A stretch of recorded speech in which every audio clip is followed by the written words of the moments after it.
Alright guys, good evening. So right here, I want to show us how to draft our shots for the mail. Now you make sure your materials unfold, you mark out the baseline to make sure you have a straight line there. As well, you mark out the sides, right? Now you must make sure you have a straight lines at these edges, both the side and the base. Then you take your scissors, you cut it out so that you will not be confused. Right, so you cut them out, you take your time to cut it outrightly. Then you also cut out the side for the side seam of the trouser. Cut it out that way. Then you take a tape, you mark 2 inches. These 2 inches serves you for the folding of the shorts.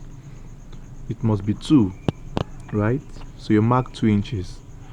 You take a ruler and connect as shown. You make sure the lines must be straight enough. Then once you have connected, the next thing you will do now, okay, let me use another color of chalk to thicken the line so it will be visible for all of us. I hope you guys can see now, right? Alright, it's better now. Then you apply the short length. The short length I have here is 21 or thereabout. Any short length you decide to have is solely your choice. So you apply your short length and you mark up there, making it to be your waistline. So after that, the hip I have is hip of 48. Divide by 4, you have 12. So you use 12 to get your crouch. So I mark at 12 to get my crouch.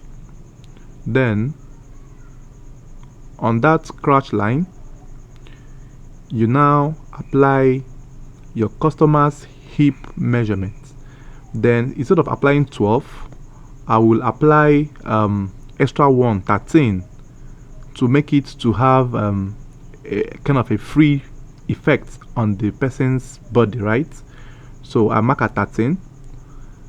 The remeasurement I have is 12. I mark at 13. Then mark your waist by 4 plus extra 1 inch, right?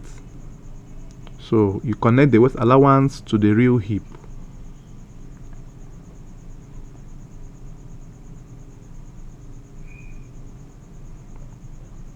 Then from that crotch line, come up by 2 to mark your hip points. Then connect in a curvy form, half an inch in a diagonal form.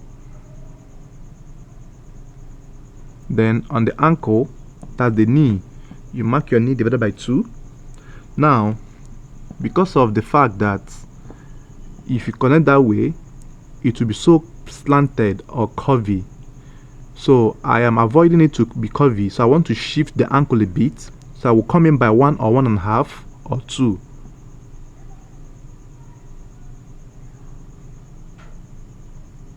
So you connect 1.5 or 2. You draw it in that form. It makes the lap, the knee, to be balanced. Then on that 1.5 inch you marked is where you now apply your ankle by 2, right? So that you can see it has reduced the slanted nature.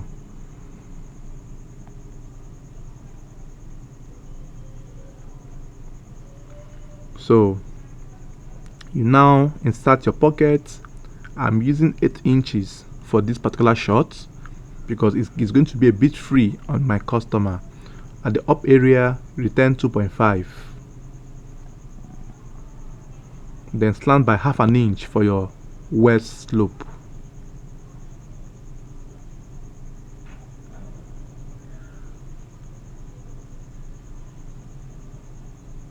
Then you cut as shown.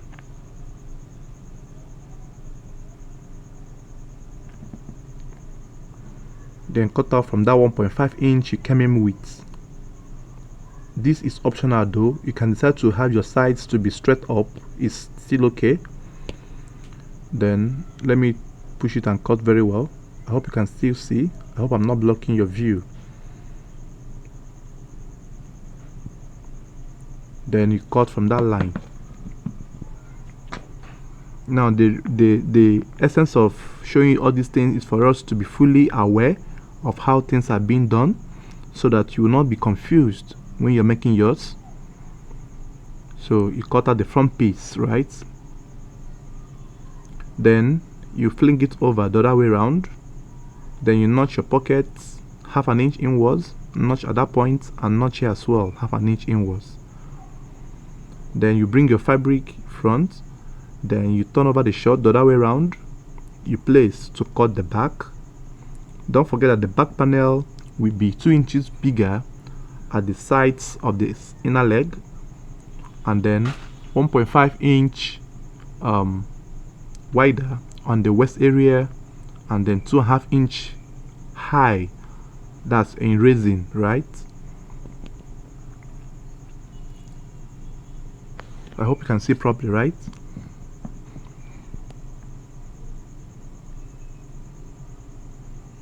So you mark 2 inches there.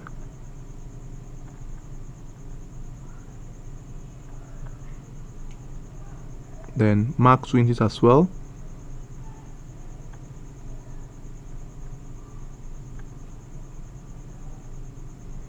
Then on the high waist area, or the waist area, raise by 2, connect as shown.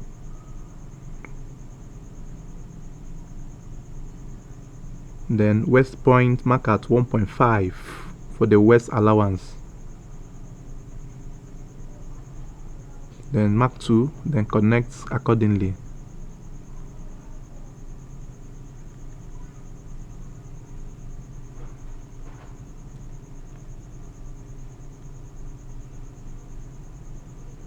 Connect as shown with your pattern master or your hip curve, whichever one you can lay your hands on. Then connect it in that form, and then cut out from that edge.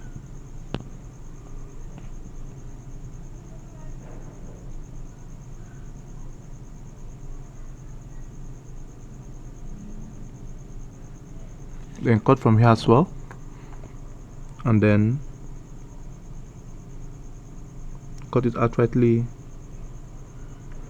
and then get to this point and then cut as shown as well. The back will be higher by 2 inches in order to accommodate the tummy, the hip bulge at the back. Then cut here with the same shape you are seeing on your front piece, right? So cut from there outrightly. Then we are done with the front and back piece, so you can slit the underneath. The under was unfold, so just slit it, and then we are done with this. So now the next components we're gonna cut will be for the flap and then the band, and we don't have a belt loop on this short. It's going to have a rope. Yeah, we are going to use a rope on this in as much as we use the waist to cut. I will show you how this is being done while sewing, right? Then you bring the piece of the fabric remaining, and then you draft out the back pocket. Now this back pocket measurement, I am putting a patch pocket, so I'm going to trim it out to this point, and then I will now fold to my desired width and length. So when I must have folded or cut out the points I want, I will now fold and have finishing of 4-5 inches, 5.5 as the case may be.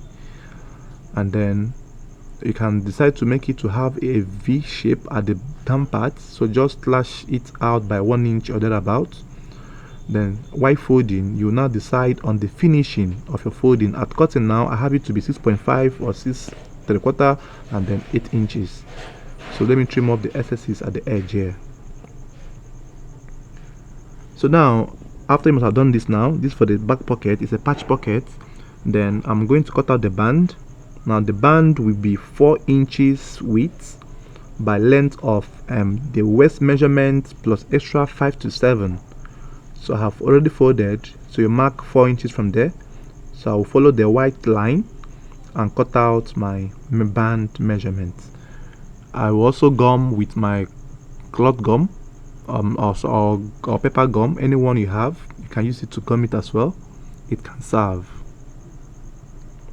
So when you must have trimmed, you trim off the any excesses you are seeing there, and then the next thing you will do now is to bring the material to form or the flap for the zip. This is the band, right? I cut a one strand band, 4 inches there, and then I have a length of 28, I think. Yeah, it's on fold actually. Later on I will cut it out and take the actual length I want. Then the next thing I'm doing now is I'm trying to bring out a piece of fabric for me to be able to draft out the zip fly. Now the zip fly will be solely on your customer's crouch depth measurement, and then your width should be 2.5 to 3 inches. Now the length can be anything above 7, from 9 inches, 8 inches to 10, but you should not exceed the length of the crouch, right? So you cut it out in that form and give it a curvy effect at the down parts. Sorry if my hands are blocking your view. So you cut in this form, and then you try to differentiate the front and the back. Though the width I have here is 3 inches exact, and then the length I have there is 10 inches, right? So it's still okay, right? So you place them together, and then paper stay is what I will use to gum the band. So I will gum now and show you why we are trying to sew. Thank you for watching.